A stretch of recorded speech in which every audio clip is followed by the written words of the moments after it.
उभ्या सेवेला आता स्वामी सुखे निधरा करा अवधूता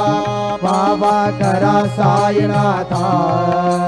चिन्मय हे सुखधाम जाऊणे गौडा एकांता अलक्ष उन्मणी घेऊणे नाजूक दुष्येला बाबा नाजूक दुष्येला निरंजने सद्गुरु स्वामी निजविल सेजेला आता स्वामी सुखे निधरा करा अवधूता बाबा करा साईनाथा चिन्मय हे सुखधाम जाऊणे बहुळा एकांता सद्गुरु साईनाथ महाराज की जय श्री गुरुदेवा।